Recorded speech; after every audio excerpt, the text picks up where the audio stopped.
are welcome to Grizzly Tales for Gruesome Kids, a series of cautionary tales for lovers of scream. Oh, hello. This tale is called The Urban Fox and is all about hunting.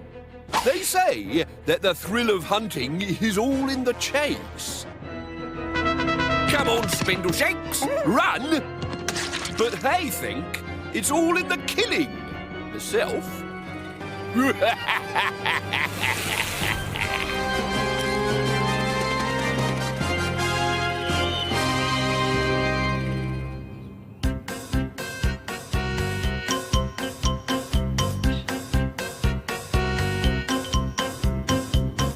Once upon a time, in a busy inner city, there lived a fox called Elvis. Elvis had been born and bred in the city and had never seen the countryside. He'd never killed a lamb or eaten a fresh chicken in his life.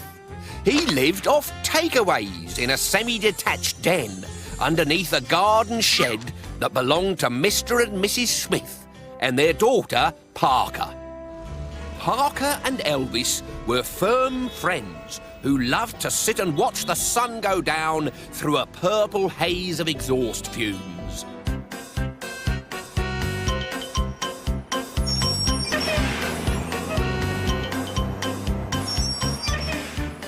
One day, a new family moved into the street.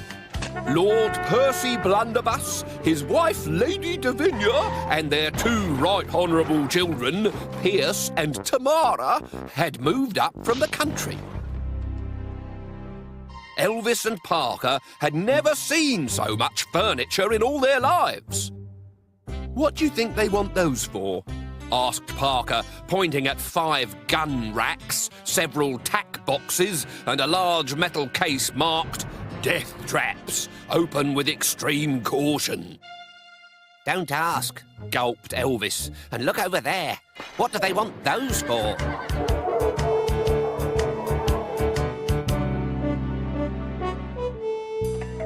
The following morning, all was revealed when Mr. and Mrs. Smith received a visit from Pierce and Tamara.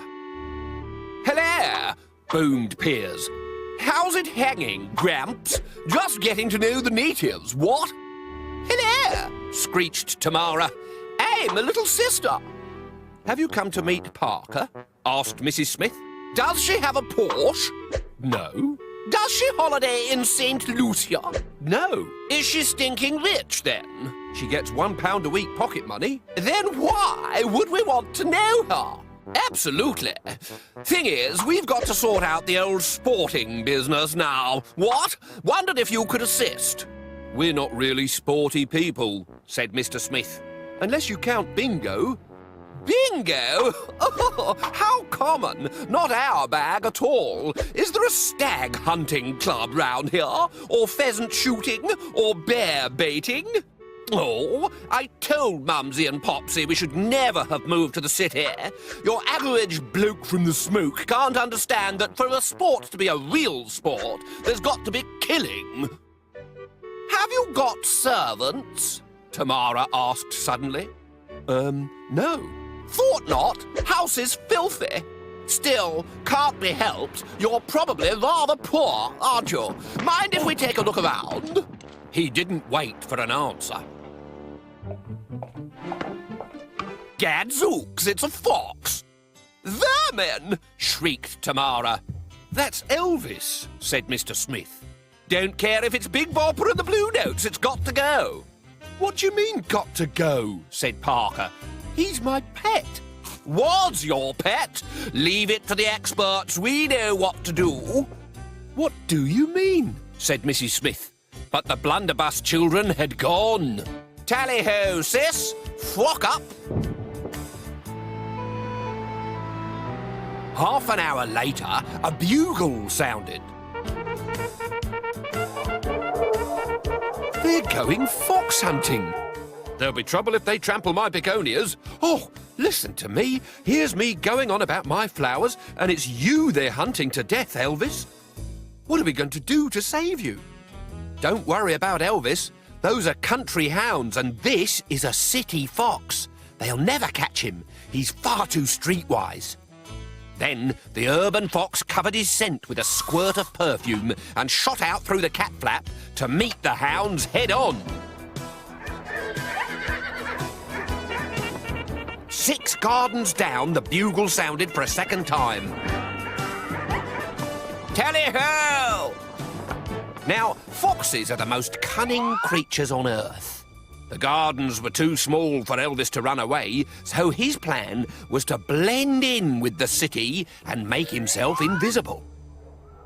In the first garden, he stood next to a family of gnomes. The hunt steamed by without so much as a second glance. "They've got the fox's scent," bellowed Piers, foaming slightly at the mouth.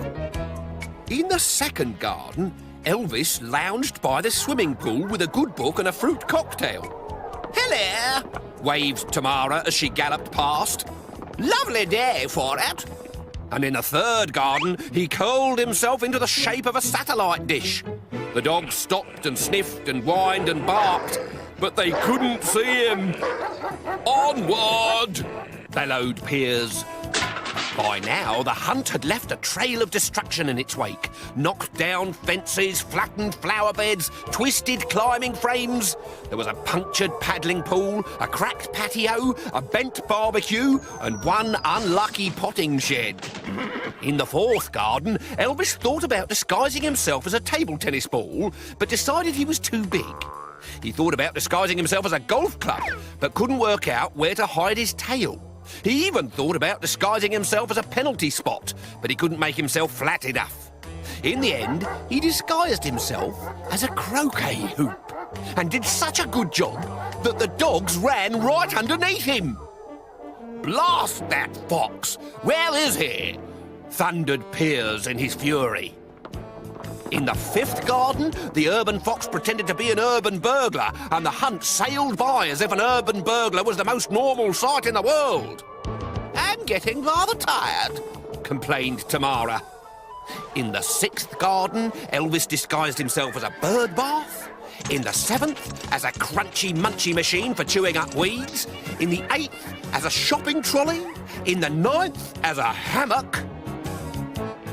In the 10th, as a rotating washing line which fooled the hunt completely. And in the 11th... well, there was no 11th, because in the 11th garden the police were waiting to arrest Tamara and Piers for criminal damage. But Tamara and Piers did not want to go to prison. "Head for the hills!" shouted Piers, and they rode off into the distance like Butch Cassidy and the Sundance Kid. Only difference was they never found the hills, because in that city there were none.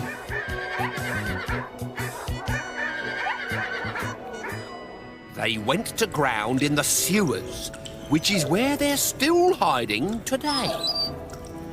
More that, they're too scared to come out, lest the city police should hunt them down like foxes.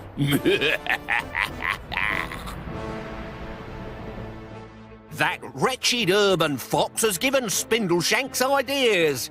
He's cleverly disguised himself as a brick wall, so that me and my horsewhip will never be able to find him again. "Well, I can't see him, can you?"